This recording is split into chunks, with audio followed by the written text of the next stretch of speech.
क्या उदाहरण पेश कर रहे हैं?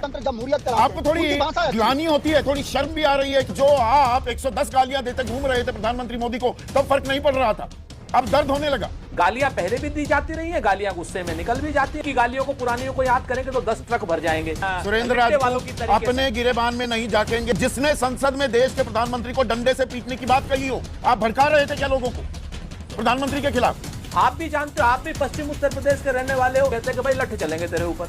ये धमकी नहीं है। तारीख समेत बता दूंगा मैं कौन सी की तारीख को ये बयान दिए गए। प्रधानमंत्री मोदी जहरीले सांप जैसे हैं, जो चखेगा वो मर जाएगा। आपके नेता शेख हुसैन जैसे कुत्ते की मौत होती है, वैसे ही नरेंद्र मोदी की मौत होगी। नॉर्मल बोली का हिस्सा हो गया कि भाई लठ मारेंगे। आप संदीप भाई, आपसे उम्मीद नहीं।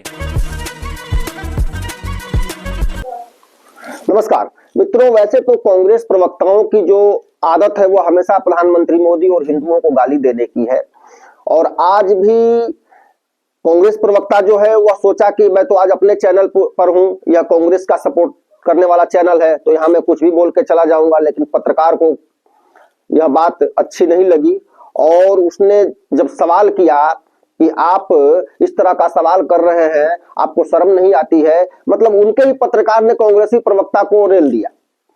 फिर कांग्रेसी प्रवक्ता के जो भाव भंगिमाएं थी वह जैसे नहीं होता है कि शर्म से 100 घड़ा पानी पर जाना, शर्म से 100 घड़ा पानी उसको पड़ गया। डिबेट में बुरी तरह से कांग्रेसी पत्रकार ने कांग्रेसी प्रवक्ता को धो दिया है।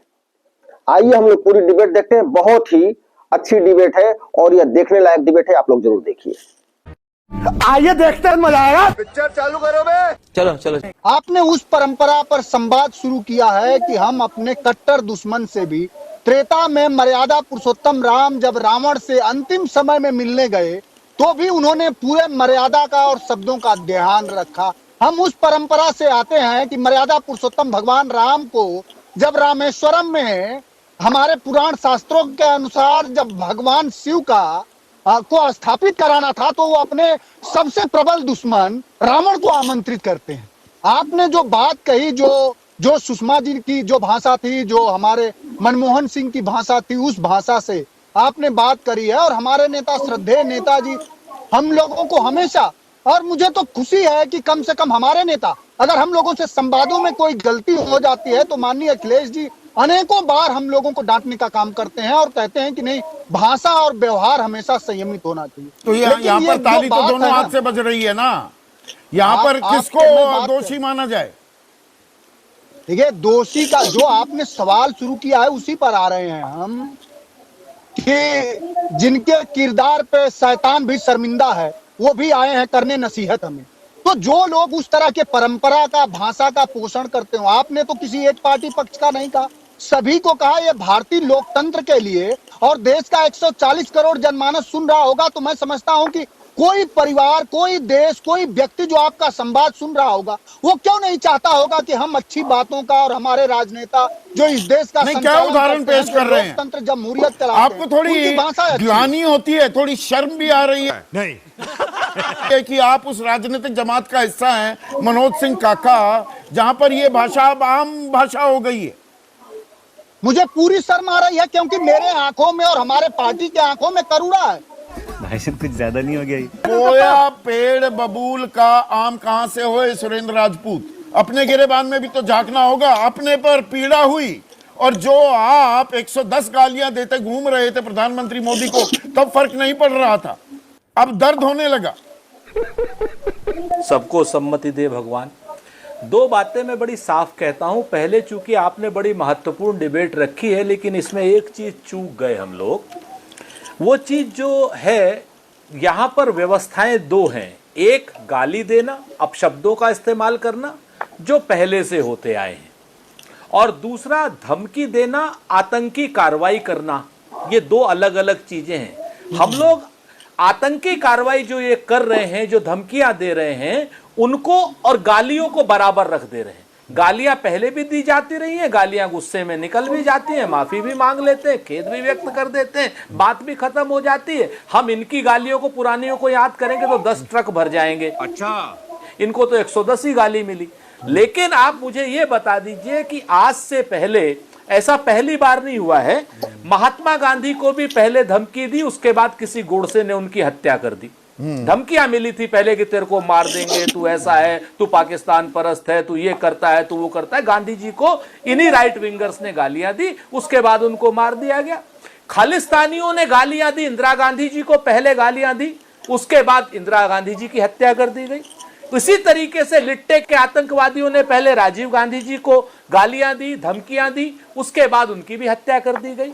और आज दुर्भाग्य से भारतीय जनता पार्टी भी खालिस्तानियों की, राइट विंगर्स की और फिर वही मैं क्या नाम, कहूंगा सुरेंद्र वालों की राजपूत तरीके अपने से। गिरेबान में नहीं झांकेंगे संसद के भीतर। और इस सर, बात का आपके- जिक्र किया है जगत प्रकाश नड्डा ने अपनी चिट्ठी में, जो उन्होंने मल्लिकार्जुन खड़गे को लिखी, कि जिसने संसद में देश के प्रधानमंत्री को डंडे से पीटने की बात कही हो, जान पर खतरा डालने जैसे आरोप आप लगाते फिरे हो कि बांग्लादेश में जो हुआ यहां भी हो जाएगा, आप भड़का रहे थे क्या लोगों को प्रधानमंत्री के खिलाफ? सर अब देखिए अब संदीप भाई, अगर आप ये चाहते हो कि मैं भी महेश वर्मा की तरीके से जोर जोर से चीखूं चिल्लाऊं, मैं नहीं करने वाला। 2 मिनट मेरी शांति से बात सुन लो। आप भी जानते हो, आप भी पश्चिम उत्तर प्रदेश के रहने वाले हो। हम लोग हमेशा एक प्रतीकों की भाषा में, एक लोग उसकी भाषा में बात कहते हैं कि भाई लठ चलेंगे तेरे ऊपर। ये धमकी नहीं है, डंडे पड़ेंगे का मतलब ये कि एक साधारण भाषा है। राहुल गांधी जी ने आज तक कभी अपशब्दों का इस्तेमाल नहीं किया। चल झूठा।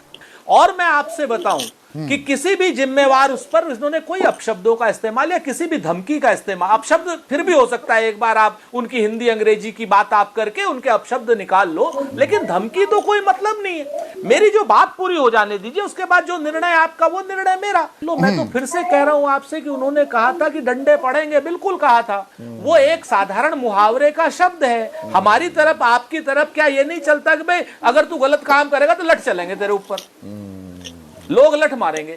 आप एक बात बताओ ना, जो मैं फिर से, आप समझ लीजिए, मैं फिर से कहना चाह रहा हूं, और अन्य विद्वान पैनलिस्टों से भी पूछ लीजिए, यशोवर्धन साहब से भी पूछ लीजिए कि जो आतंकी धमकियां दी गई हैं, हम उनके खिलाफ हमने चिट्ठी लिखी, उसके खिलाफ हमने सुरक्षा की गुहार की है। गालियां तो हमें 10 ट्रक भर के, आपको याद होगा, आप तो बहुत प्रख्यात प्रस्तोता भी हैं और पत्रकार भी हैं, कि जब 1900 चिल्लू पार का चुनाव था, रामकृष्ण द्विवेदी चुनाव लड़ रहे थे, 36 दल वहां पर गोरखपुर में, क्या नाम, महंत अवैधनाथ जी के यहां पर बात हो रही थी। चिल्लू पार के चुनाव में इंदिरा गांधी जी के लिए नारा लग रहा था, गली गली में झंडी है और इंदिरा गांधी।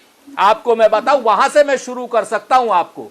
आप गालियों की बात नहीं, मैं गालियों का मैं विकृत रूप बता सकता हूं आपको। ठीक छोड़ है, दीजिए, वो आपने गालियों का हरामजादे, आप हाँ, वो ठीक है। तो मैं ये कह रहा हूं कि जिस तरीके से खालिस्तानियों ने, क्या नाम, इंदिरा जी की शहादत करी, जिस तरीके से लिट्टे वालों ने राजीव जी की शहादत ली, जिस तरीके से राइट विंगर्स वालों ने गोडसे के जरिए गांधी जी की शहादत ली, तो क्या ये उन्हीं धमकियों का और आतंकियों का दौर है कि राहुल गांधी जी की भी शहादत लेना चाहते हैं ये लोग? और उसके बाद जब हम अपनी चिंता से अवगत करा रहे हैं सत्ता पक्ष को, प्रधानमंत्री जो सर्वोच्च पद पर विराजमान है, जिनके ऊपर पूरे देश की सुरक्षा का जिम्मा है, उसके बाद एक बदतमीजी भरा लेटर भारतीय जनता पार्टी के अध्यक्ष पद से हमारे पास जवाब में आता है।